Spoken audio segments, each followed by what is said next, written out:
rather than doing the normal intro, I'm just going to start off with a quote from a Russian leader, not that Russian leader, Vladimir Lenin. So he's once remarked that there are decades when nothing happens, and there are weeks with decades on it. So if you think about that in our context, what it's really saying is that for a short period, a fundamental shift to facts and mirror. So we've always through COVID, so we're seeing the fallout from COVID, a thing that happened globally, the breach of all experienced the impact, and we're now seeing that is tested. So working from home, remote working, in the map resignation.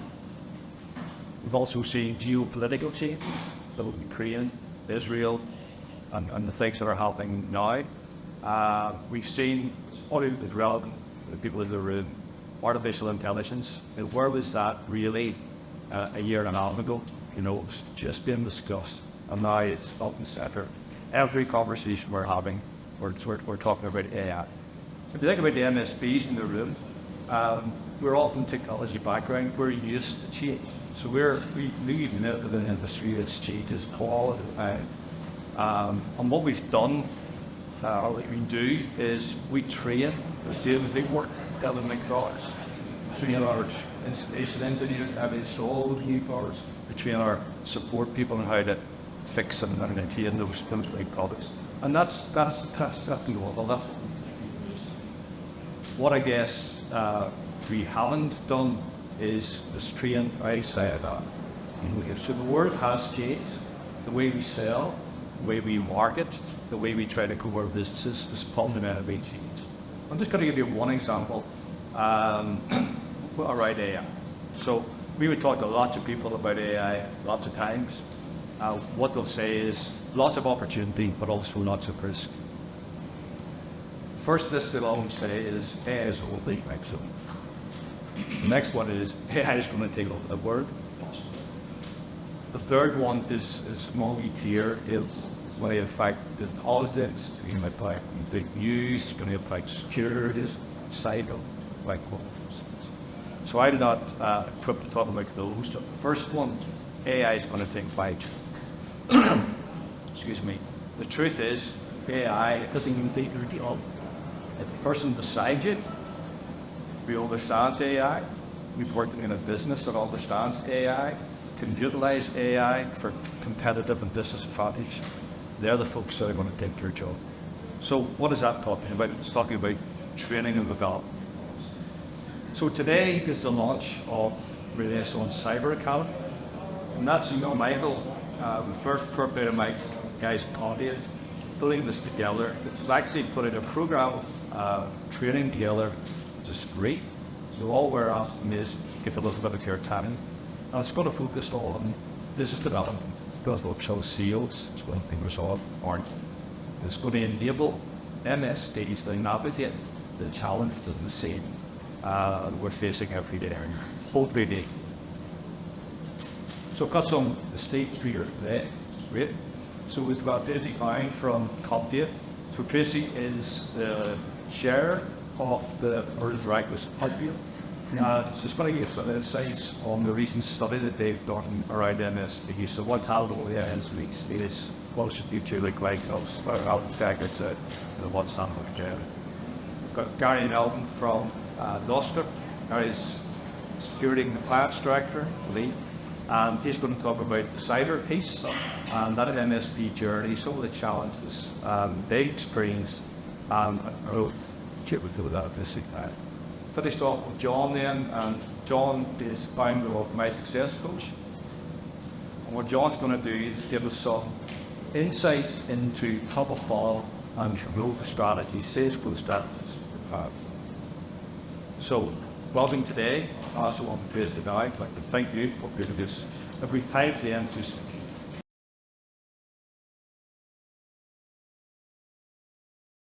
Thank you very much for the introduction. Apologies for carrying 2 sets of glasses. Sometimes the eyes get a little bit worse as they get older. And there's a lot of detail on some of these slides. So every year, CompTIA conducts research. And one of the pieces of research that we do on an annual basis is looking at the state of the channel. So what's changed since the previous year? And in terms of the current outlook, it's quite interesting. So at the top of that slide, you'll see a stat of $1.5 trillion. And that is the expected amount that people will spend globally on IT services, just IT services. And that is the biggest expenditure item out of all of the areas of tech spend globally. And it's the first time that IT services has been at the top of that list. We're looking at an 8.7% increase in growth in services. Overall, around the world, we're looking at a 6.8% increase in expenditure, according to Gartner. And according to IDC, business transformation will see a 16.1% growth. So we're seeing a massive change in the services aspects of IT delivery. We're seeing a lot of positives, so you can see up there in terms of competition and pricing. 47% of companies are looking at that aspect. Some of them are seeing that as a negative. Some of them are seeing it as an opportunity. So for the channel organisations, a lot of talk and a lot of consideration these days needs to be given to how do you interact with online marketplaces? What impact do they have on your organisation? And what does that mean for your future sales, your customers, the way in which you deliver services? So we've got some positives in there. We've also got, when you look at the global channel outlook, we've got a lot of organisations who think that the channel is moving at quite a fast change rate. So overall, organisations think that we're moving in a positive direction, and that carries out across the world. So all the different regions that we measure are showing that there's a positive, I'm going to change those glasses, that there is a positive outlook towards the way in which the channel is moving. And there's a good proportion of organisations that are thinking that the channel is moving rapidly. And a lot of what sits behind that is that move towards service delivery. So we're seeing that in newer companies that are perhaps 2 to 4 years old that are coming into the industry as more service delivery to begin with and less traditional in terms of providing hardware support, network support, infrastructure. Priorities, there are some common themes again over all the different regions. So when you look at things that are influencing a positive opportunity, it is technology's growing complexity. So again, that's hitting some of the points around digital transformation, the need to have integration services, the need to move into the cloud and be more agile.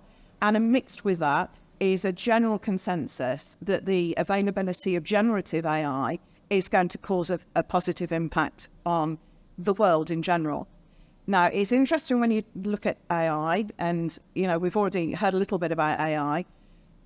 In the tech world, we have a hype cycle. And in 2023, there was a massive amount of hype around AI, and everybody saw it as the best thing since sliced bread. And yes, we're going to invest in AI, and yes, we'll put tools in, and it didn't quite happen.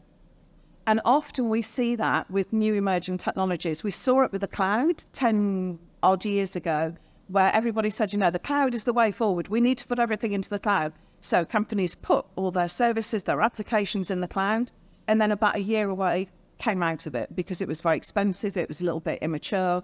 There was a lot of pricing, backup security issues that needed to be addressed.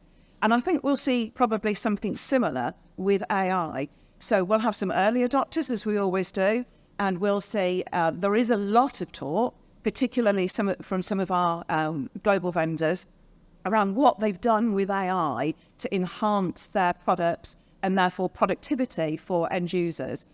And it will take a while for that to get embedded in end user organizations. But there's a big interest in moving forward and looking at generative AI and at least planning for AI solutions in the future.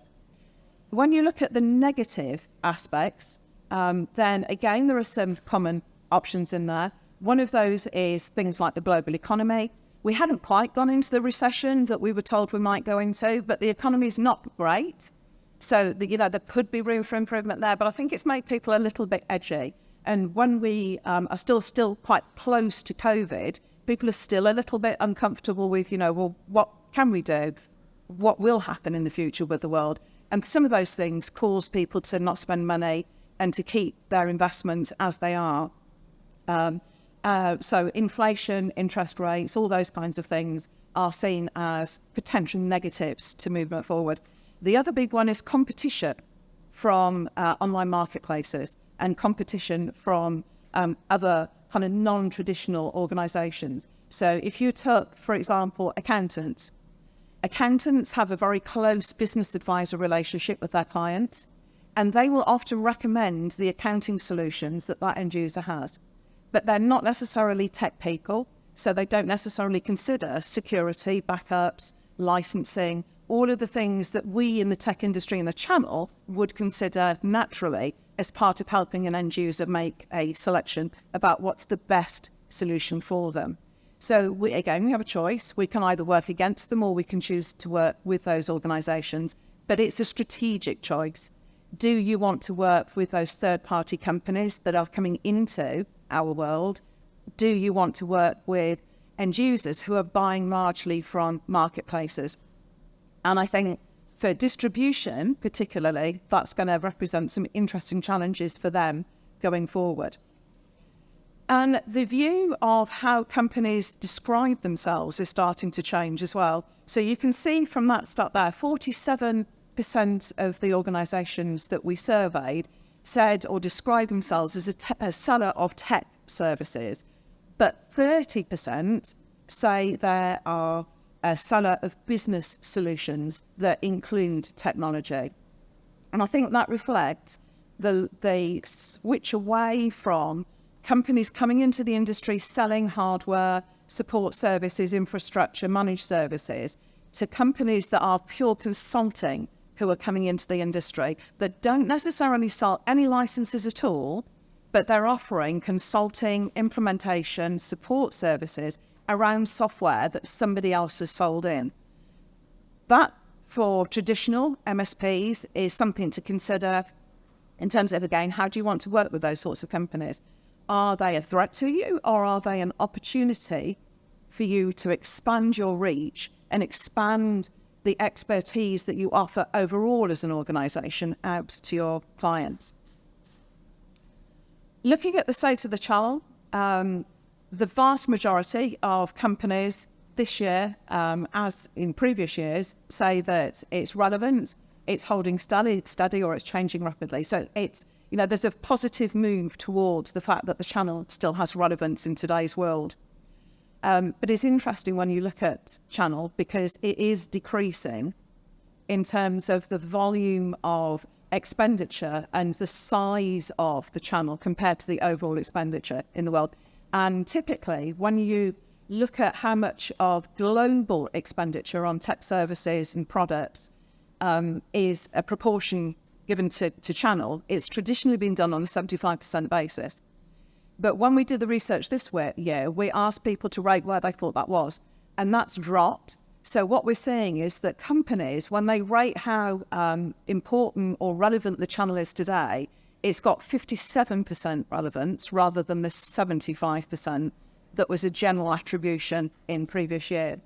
And some of the reason why that's changing, and there's a lot of words down there, so, I can't read them. You won't be able to either. But that just shows the complexity of all the different organisations that sit in the channel. That is a vast amount of different subjects, topics, focuses from organisations all the way through from data analytics to hardware supply, to audiovisual, to emerging technologies, to cybersecurity, to implementations of ERP solutions, literally across the board. There are loads of different aspects to organisations that work in the channel. So it's a complicated ecosystem that we operate in, and it is a changing ecosystem. And the range that we looked at, whilst it came out at 57%, it kind of ranged between 25% and 75%. So there are some very differing views of how important the channel actually is in the world today. Again, another point for consideration. We also asked people what sort of lines of business they offer. So the top one is IT solutions. But if you look down near the bottom, you've got IT repair services and break fix. So I just want you to remember that for a second. So cybersecurity services is down near the bottom. IT repair services is down near the bottom. Automation services is down near the bottom.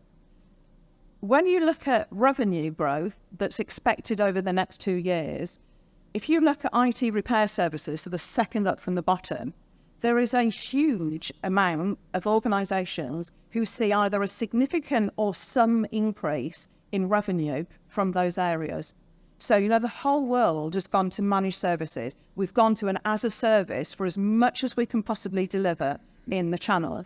But yet, there's going to be a huge increase predicted in revenue that's earned from IT break fix.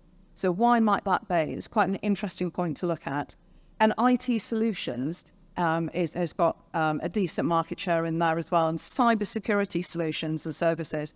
So all the ones in the previous slide that sit down near the bottom that are to do with automation, IT repair, cybersecurity, where people are saying that those are smaller lines of business that they offer, going forward, those same companies are saying that they're expecting to see big increases in revenue from those areas. So, we know that we've got an ongoing problem with cybersecurity, provision of services, and also talent, having the skills in the industry to be able to deliver those services out.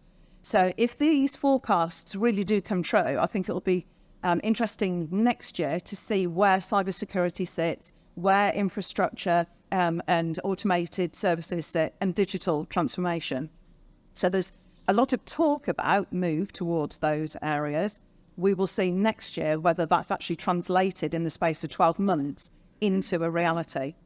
So profit margins are following that quite nicely. Again, the outlier for me is the IT repair services break fix, because we've all said for years we want to move away from it. And most MSPs I know have moved away from it. They don't want to offer break fix solutions.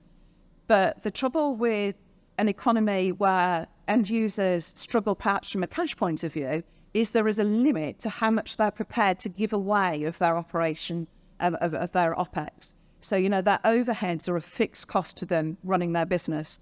And there comes a point at which they will say, I can't take any more overheads on. So then they'll go back to more traditional project or transactional purchases because they're one-offs and they don't incur those ongoing charges. So, interesting.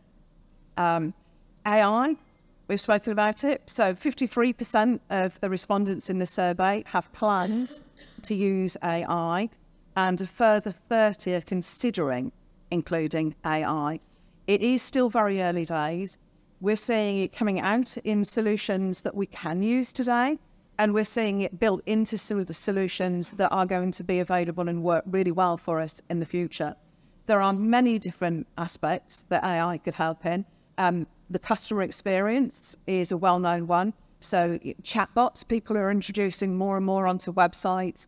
They're automating some of that early response with customers, with prospects, with support. So there's a huge opportunity for us if we can leverage AI really well to get first line and second line support sorted out and completed in a very quick and efficient manner. Sales and marketing, using those algorithms to drive the buyer personas to us, to be able to use that to have engaging marketing and sales campaigns. But it still doesn't preclude the fact that at the end of the day, we have to sell. At the end of the day, we have to pick up the phone, we have to go and meet customers, we have to get people over the line to sign a contract to go ahead. We can't outsource that. Operations, a lot of end users are looking at operational efficiency. So they're looking at what can they automate, what apps can they develop, what can they digitally transform in order to have a more efficient business. And again, a common trend when you have economies that are a little bit suppressed is that organizations will look, to do digital transformation projects because they want to get those efficiency gains. That means for us in the tech industry, if you've got consulting arms, if you're offering ERP solutions, if you're looking after financial software, all of those applications are an opportunity for you to sell more into your clients because they're looking to save money on overheads. Business decision making, we've got AI being built into tools like Power BI, into Excel. There's a lot of dashboarding tools, there are a lot of data analytics tools out there that you can get insight from automatically as a result of AI. And of course, the business management, where you can get AI to tell you what you should be doing at the point in business you're at to move your business a little bit further forward. So there's a lot of opportunity for AI, as we know, but it needs to mature and we need to start using it and taking it seriously. So if you've not got it on the table, I would suggest it's an area to invest some time and effort looking into. We looked at the self-rating of companies' business acumen. So these are IT companies, not end users, obviously. So 40% of companies in the survey class themselves as expert in terms of business acumen. 54 have said that they're at intermediate level. I find that quite interesting. Self-rating is always something that, is it real? Is somebody optimistic? Are they pessimistic? So I'll leave that with you for you to just consider. Areas that need improvement often sit around those financial areas, and we can see that very much borne out in the chart on the right there. So the financial forecasting is something that not that many companies have physically got to grips with doing. It can be very complex trying to do financial forecasts, and often SME businesses, particularly the smaller end of the SME market, they don't have the in-house skills to be able to do those sorts of things. So they're employing external bookkeepers. Bookkeepers aren't always financial forecasters. They may be able to do the basic kind of input and basic reporting, but they don't always have those skills. So sometimes you've got to go out to an expert to get help in those areas. So cash flow, tax planning, financial analysis, contracts.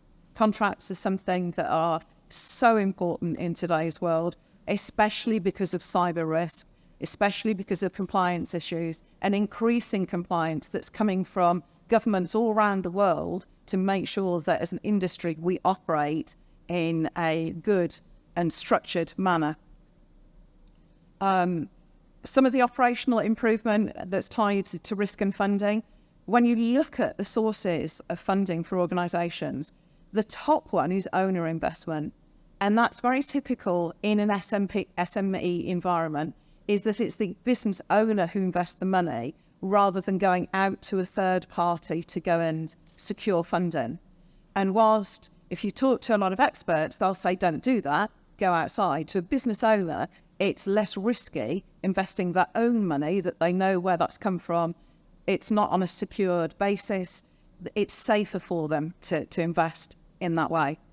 32% of companies say that their risk level tolerance is high. So, they're willing to risk and funding. They'll go for investments quite quickly. 44% are moderate and 19% are cautious and not likely to invest in many things.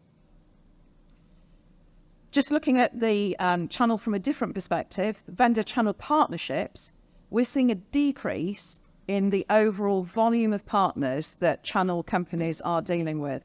So the typical range now is between kind of 1 to 9. It's in those sort of 1 to 4, 5 to 9 brackets. So that's the number of vendor relationships nowadays on average that a partner will have with vendors. And right at the top, there's only 8% this year that have got 20 or more vendor partnerships. Some have no vendor partnerships. So they're organisations that are working autonomously. They might be building their own apps, but they're not working directly with vendors. Again, I think that's an interesting stat for vendors to understand what partners are doing and how they're making decisions about who they onboard with. It's also interesting from a distribution point of view to see how distributors help with this. So I know some of the reasons that companies move away from vendors is because they find it hard to work with that vendor. So, vendors have got to up their game a little bit because partners have a lot more choice these days in who they work with and why they work with that. And we're seeing a lot more vendors coming, again, particularly into the cyber world, offering cybersecurity products of one shape or another. And in terms of satisfaction from the channel with vendors, today it's increased. So we're looking at kind of 50% are very satisfied with the vendor relationship compared to 40% last year. So there's an increase in satisfaction. So vendors have listened, they're improving their partner programs. But I think whilst we've got core partner experience kind of in the middle, just below the middle on that right-hand chart, every time I speak to a partner about moving between vendors or distributors, the number one reason they tell me is because of a poor partner experience, because they don't get a responsive service. They're not getting the help and the support and the technical backup that they were sold when they came into that partnership with that vendor. When we look at competition in the industries, channel companies see other companies like them as the number one source of competition. Now, in some respects, having competition in an area is healthy because it gives end users choice. But when there are too many partners in too small a space to operate, then it just creates channel conflict. And channel conflict damages the relationship between partners, vendors, distributors, and end users. So it's trying to minimize the opportunity for that to actually happen. But the second biggest competition is seen as online marketplaces. So, Amazon, Google, Microsoft have all got big marketplaces. You can go and buy licensing, you can go and buy software directly as an end user without having to go through your business partner at all, your MSP. What does that mean for MSPs? So does it mean that you lose that relationship, or does it mean that you use it as an opportunity to sell in a different way? But then what you're selling is more often services rather than the actual product. So they're all things to think about to see how they have an impact on your world and what you do. Looking at the most requested MSP services, software as a service is right up there, stand out as the top service that's requested, followed by remote network monitoring. So cyber security services is down in the middle of that rank, which I find strange. I would have thought it needs to be up near the top of that list. But perhaps that shows and reflects some of the ongoing ignorance that we have generally in the business community around cyber risk and what that means to them as a business. Because people have a tendency to just put their heads in the sand and think, it's never going to happen to me until it does. And then they'll spend the money, which is a little bit difficult. So things that are driving kind of business, the metrics that they're looking at. So customer satisfaction metrics is top of the list. So I know a lot of the PSA tools have automated facilities for sending out customer satisfaction surveys when a ticket's been closed. Some of that's done really well, some of it is not. Some of that customers like, some of it they really don't. So how well does that sort of thing work for you? But it is the number one metric that's used. Then there are some core performance metrics inside the business, and then looking at security and compliance. So security and compliance needs to be right at the top of that list. So there's a lot of data that we've gone through in there. There is a set methodology that CompTIA employs when it carries out research of this nature. If you are a CompTIA member, you're able to log into your portal and you can access and download the full survey for this. So I think it's about a 42-odd page report that backs up the stats that you've seen there. So it goes a lot more into detail for it. But I hope you found that useful. Very quick whiz through some of the stats on the state of the channel that we're seeing from CompTIA in 2024. So thank you.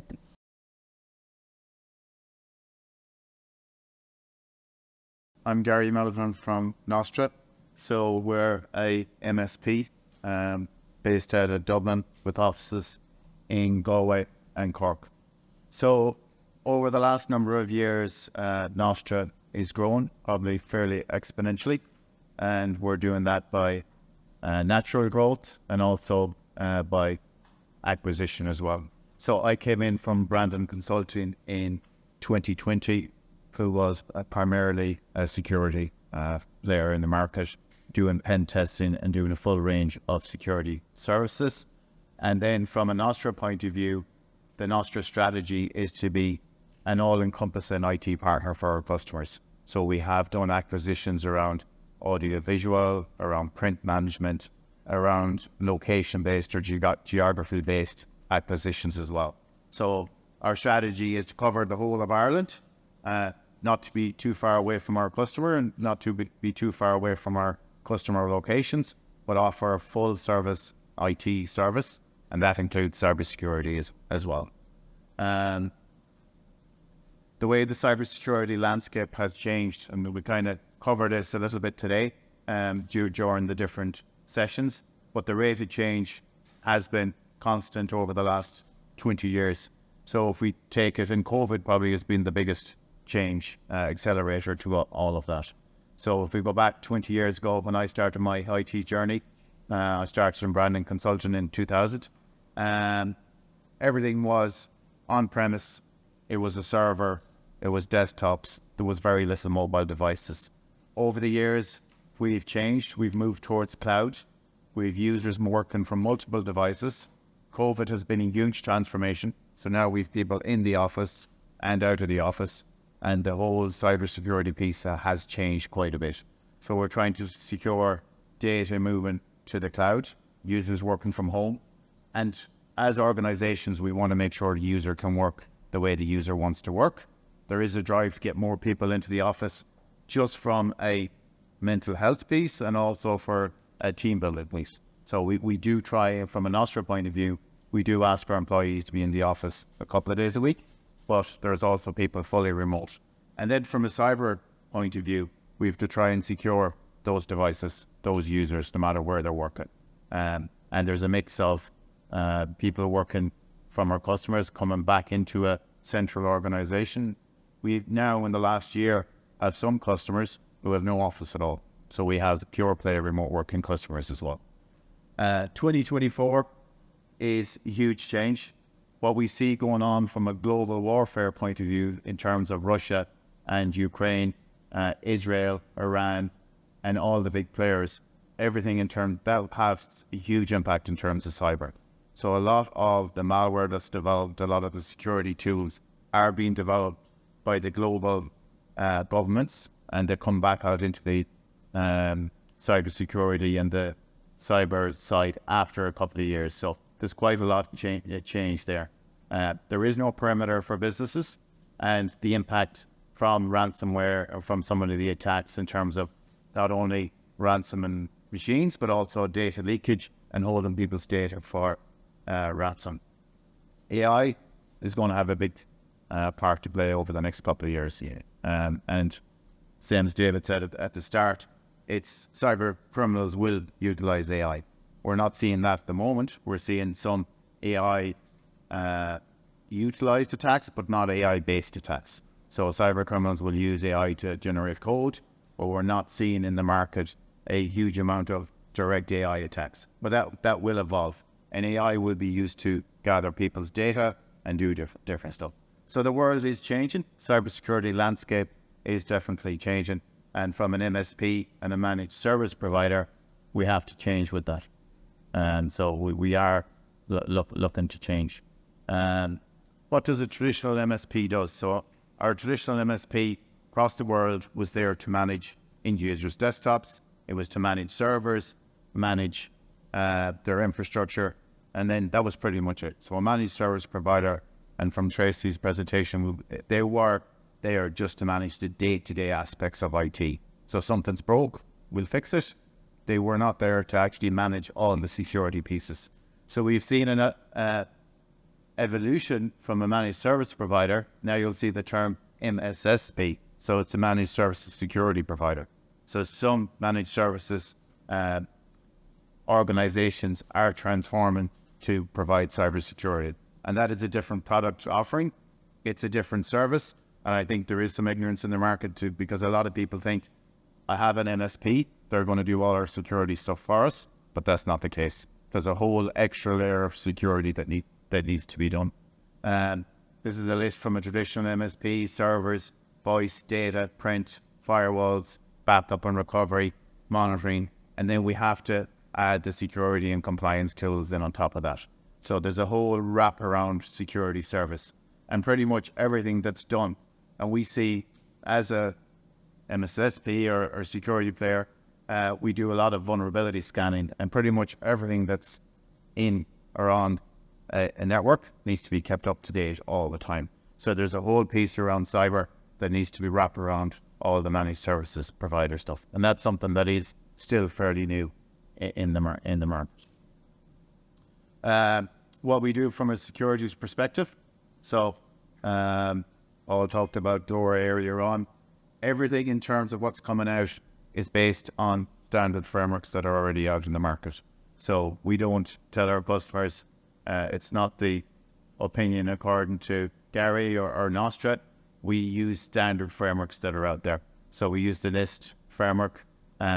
We use the Center for Internet Security, the CIS controls, which are baked into all our Office 365 configurations, our server hardening. So there's a huge amount of really good stuff out there in terms of frameworks and in terms of standards, in terms of ISO. And then the Cyber Essentials, it's a UK-based standard, and that's a really good real-world standard. Our certification is not a standard. So the ISO is a standard, the Cyber Essentials is a certification, and it changes year on year. So it's testing stuff like anti-spam. That requires vulnerabilities to be remediated within 14 days for critical and high. So it is actually pushing a much higher standard of cybersecurity hygiene in a lot of organizations, and it's something we've seen coming into Ireland as well. The whole of this framework is evolving as well. So now we're bringing in different aspects. From a security and compliance side, we look at security around Microsoft Office. I had a conversation at the stand today around the amount of tools Microsoft has made available in relation to Office 365 security, looking at the endpoint, looking at the security posture. That is a whole team inside of Nostra now in terms of looking at securing Office 365 and looking at securing the endpoint. We run security awareness training. Probably one of the most fundamental security controls that any organization can do is the security awareness training. The user is who is getting hacked at the moment. So unless something is left open, it is the user that is being hacked. We don't no longer see firewalls or servers being targeted. We see cyber criminals doing their homework, looking at LinkedIn, finding out in each organization who is working in the different areas, and then sending in some business email compromise type attacks. I think depending on who you read, over 90 to 92, 94% of attacks are still coming in via email and really probably simple phishing techniques. So there's a lot around security awareness training, and the technology itself won't block those. It's because they're all pretty new. Endpoint detection, changing. EDR, MDR, XDR, you need a degree just to figure out what each one is. But essentially it's endpoint protection and an evolution of the managed endpoint protection. A lot of it driven through the Microsoft platform, but it's something that is there and constantly evolving. So it means eyes on the endpoint pretty much all the time. SIEM and SOC is something we've added over the last couple of years, and it's all around gathering log. So it's around having the ability to go back and look.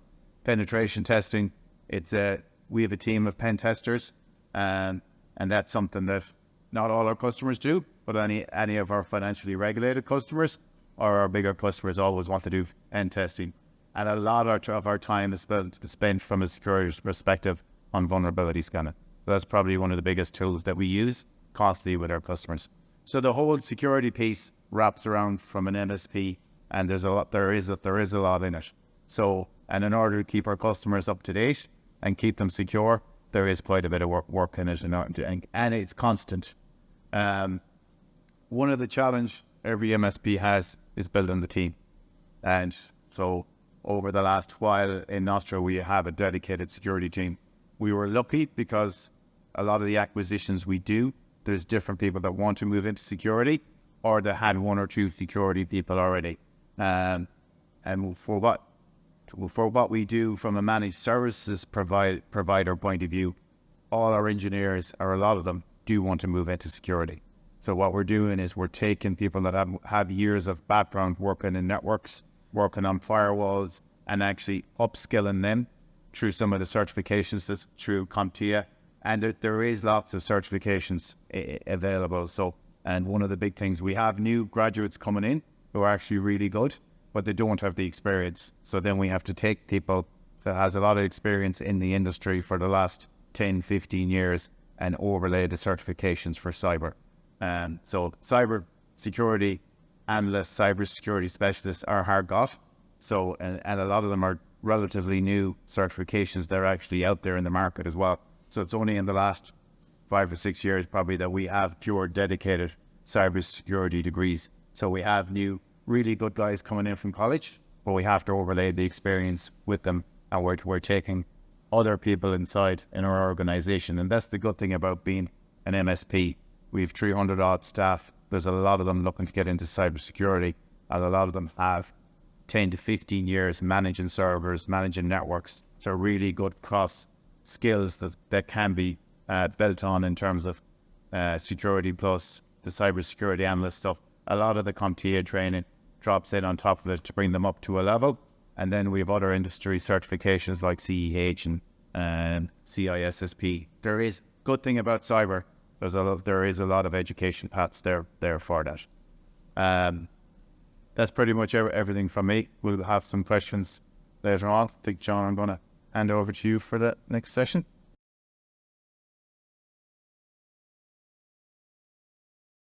Welcome to today. Quick show of hands. How many people here currently work in sales? Everybody should be raising their hand. Everybody should be raising their hand in this particular area. We're about to enter into 2024's Q2, or we are in Q2 of 2024, and it's a challenging time that we have as MSPs. We want to grow our business. We want to look at different areas that are going to bring us in revenue, and talked about it already. AI is coming in to be prevalent more and more.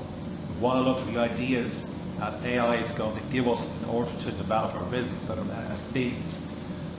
And that's what I want to touch on today. I'm delighted to be invited here by Michael Conway and his team at Renaissance for the launch of the Renaissance Cyber Academy. They're going to be providing a number of different events from May onwards quarterly in order to help you build your business, help you build and develop the business that you have in order to grow and get more customers. I'm founder of Your Success Coach, and I have over 30 years experience in sales and business development. I'm an entrepreneur. I've owned and run my own business, and I've also worked in the IT area. And sales and business development is very, very key in order to growing your business. AI is becoming more prevalent. That's what I want to talk to you about today. I want to talk to you about the convergence, which is becoming very popular word at the moment.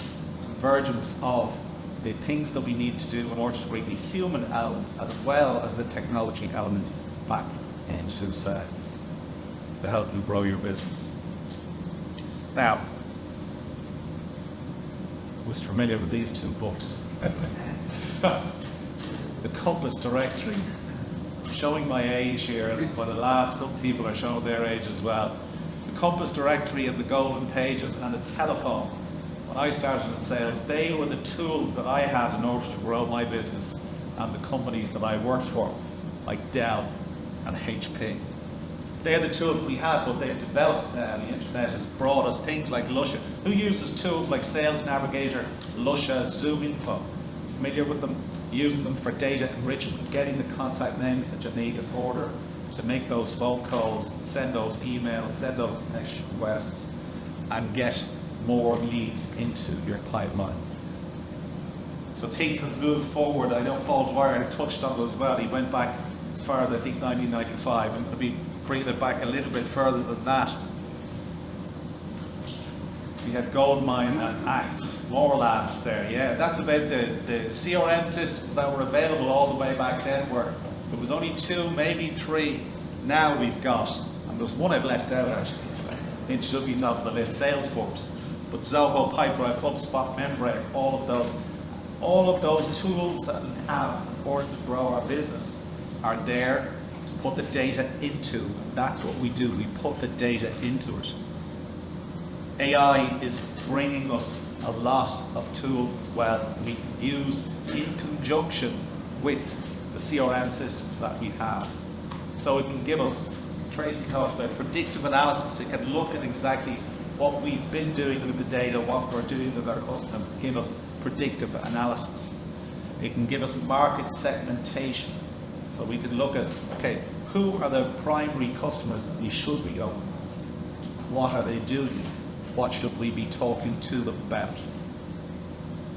But it's only as good as the data we put into it. Market segmentation, you could be looking at, well, when you talk about Dora, you want to be looking at the financial services sector.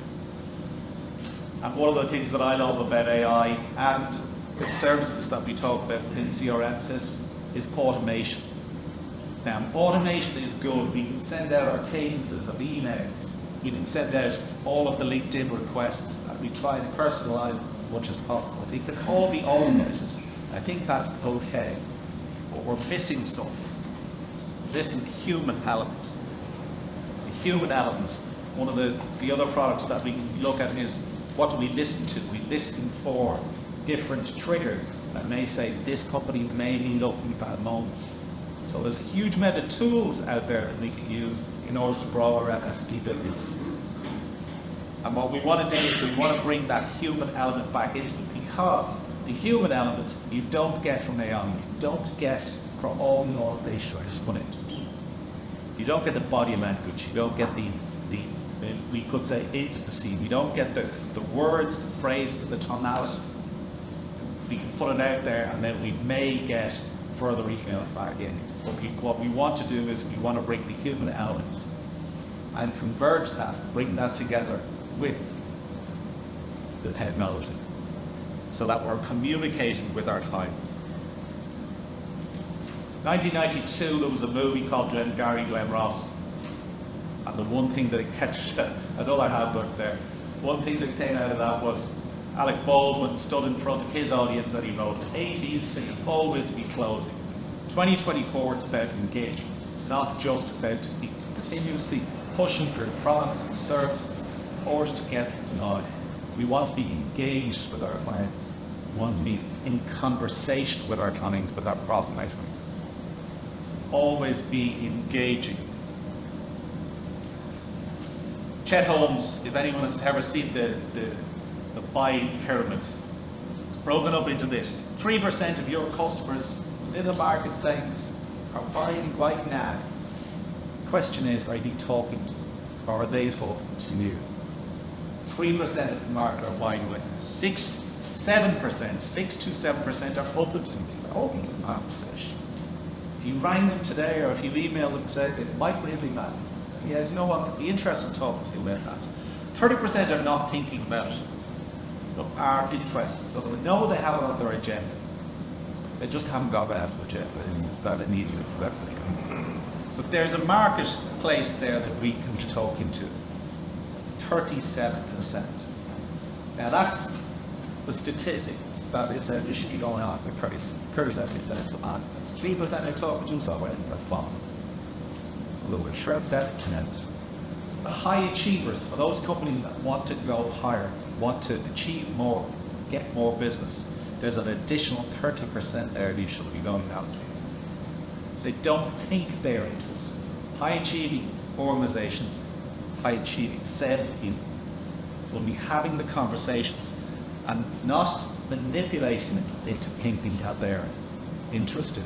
They're asking them questions that makes them think Michael's on 15.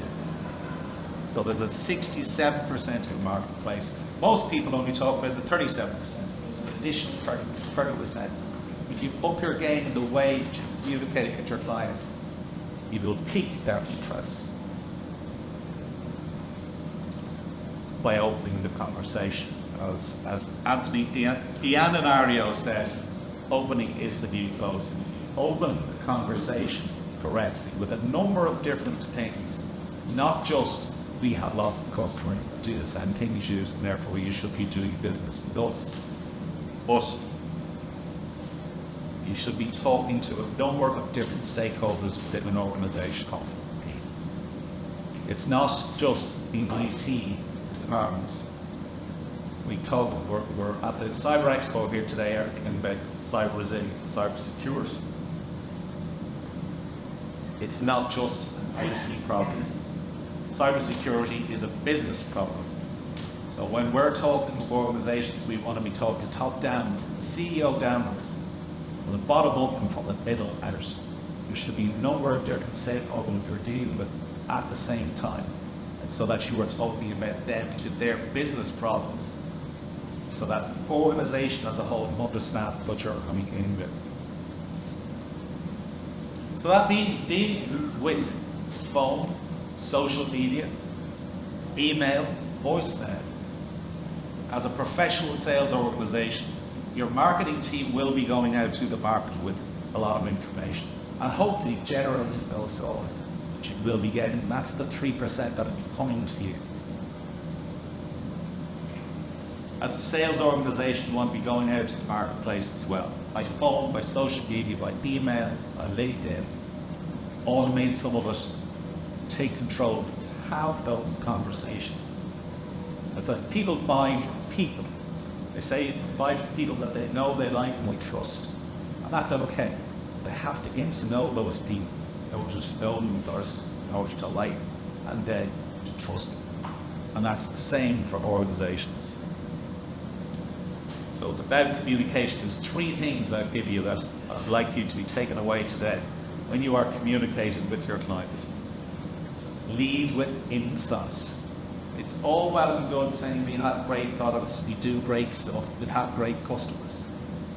Here's the problems that we're solving.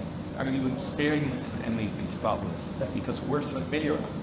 And therefore, this is how our experience from dealing with our clients, how we will experience that. But lead with insight. Continue leading with insight and deliver value. As a sales organization, as an MSP, as a salesperson, deliver value. Insight, value will increase your credibility, both your personal and professional credibility, and grow your organization moving forward. Michael and his team in Renaissance have launched the Renaissance Cyber Academy. That's the kind of thing that are going to be giving to NSPs. They're going to be giving not just the technology, but they're going to be supporting NSPs and their clients with marketing, with sales, with business development, and how to do that. That's why I'm delighted to be here today, talking about how you can increase your business by bringing back the human element into and incorporating it with the technology that you are using to say your business. I think they're trying. One question, we've got some time for questions. Any questions to the guys? Everything's burning out there. This is, we're obviously the shoot went in. This is my view, so one is very much for me. But from an Irish context, MC, a lot of evidence to a bit there is. It is challenging right there. So, if you were in the NSP, right? This is not what you're right. In fact, you try to differentiate about what you focus on the purpose of the type of standards in play. That's a really good question. So I would focus on cybersecurity because I don't think enough MSPs are doing enough in the cybersecurity world. I think there's a huge opportunity to educate end users about risk and to help them to mitigate that risk, because it's business risk at the end of the day.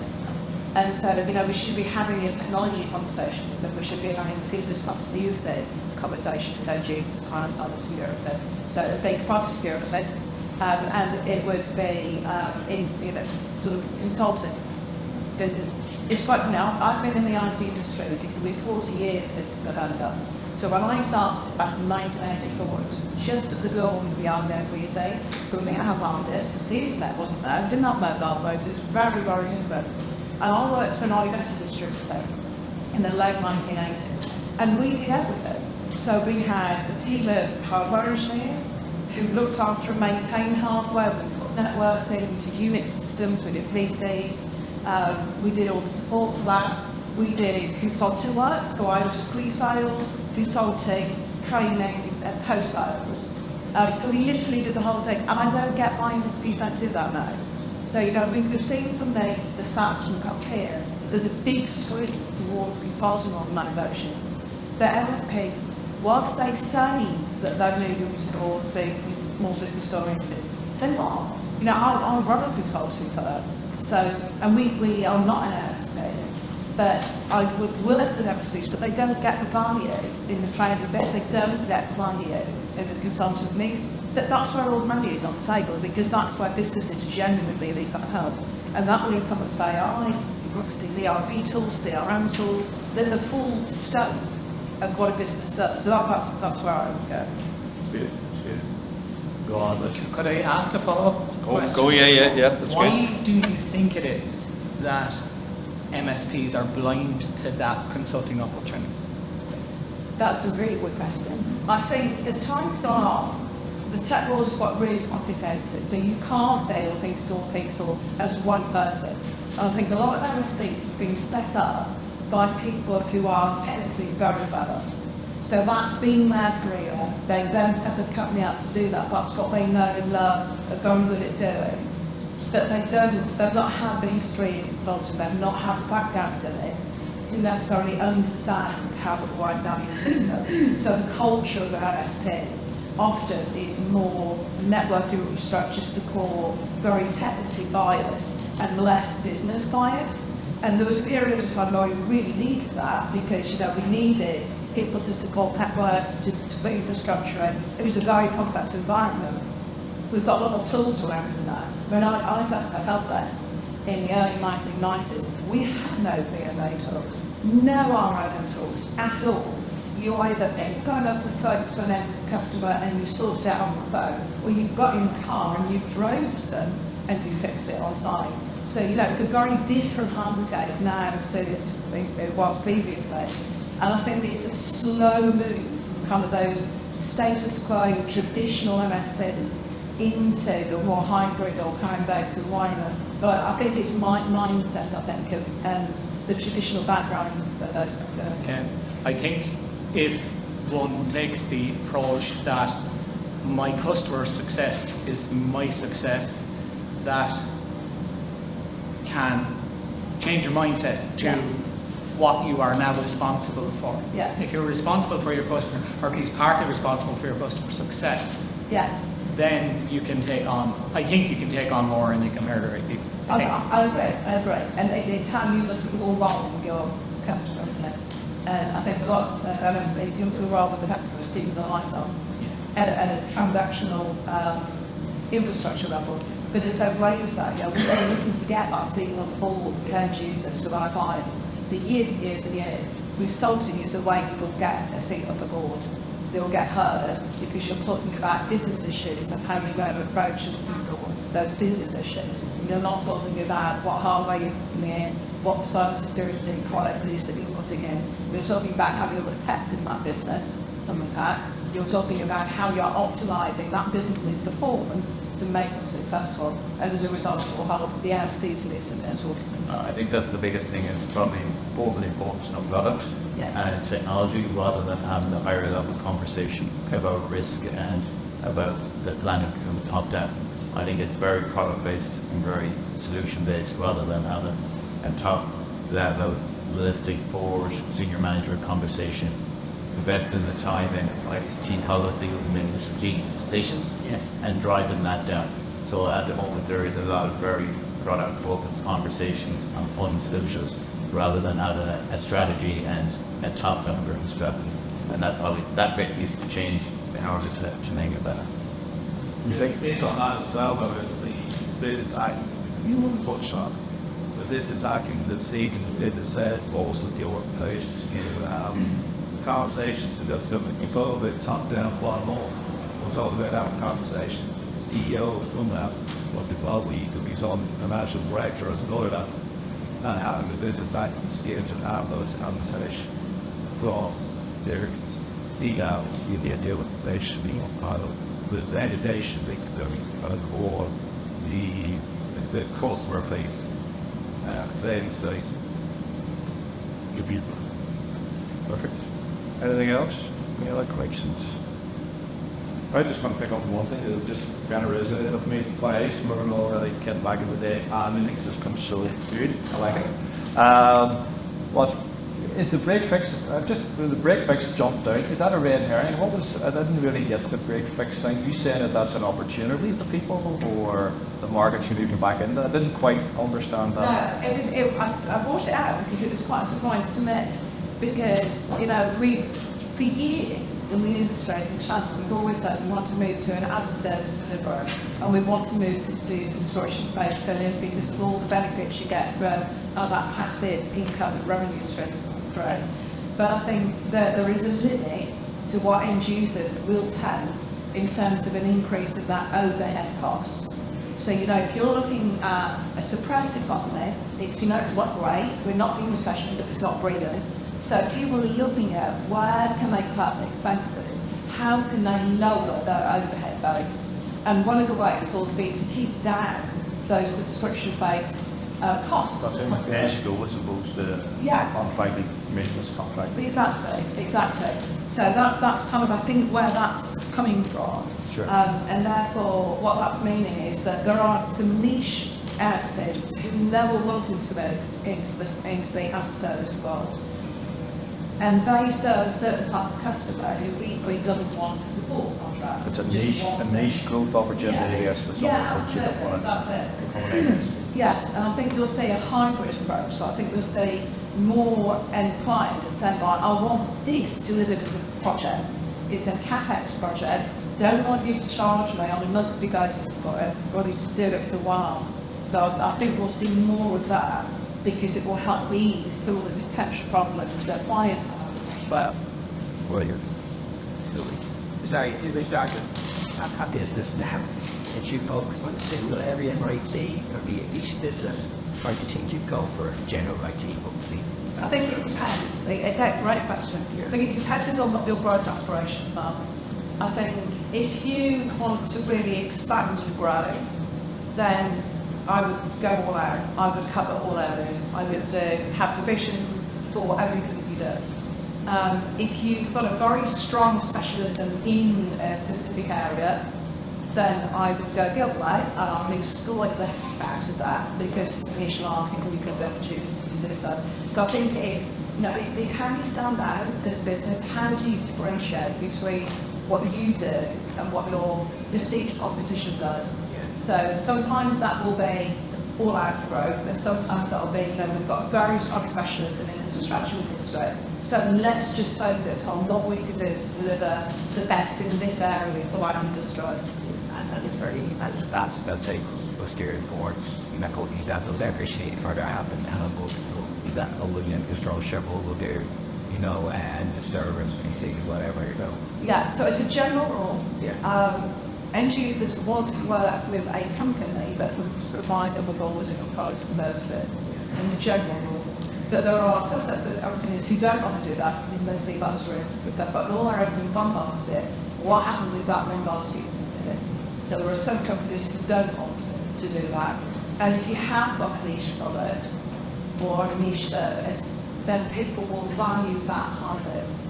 So if you've got that very strong specialism in a vertical sector, for example, people will value that you've got that more than go with a company that's specialist. But that's by collaboration. It's very tempting for us and growth needs, because if you can collaborate, and there was a great term that was came out a few years ago called co-opetition.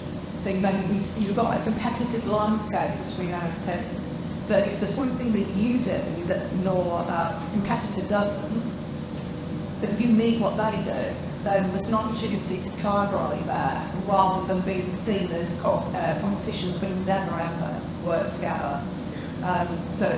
In general, F1 is one-stop shop still, and in general they think they've got that, which sometimes is a bit dangerous. When you're alluded to kind of cyber security particularly, that end users think they're covered by an MSP, right? Perhaps they're not. So security services are one of those areas that we've got a very strong specialist where we you should really be smart. Does that answer your question? Yeah. Okay, look, thanks very much. You should all have that on your seat, which is the timeline for the forward. It's on a first come, first served basis. So my recommendation is get in early. They're going to be booked up. So look, thanks very much. Thanks to the speakers today.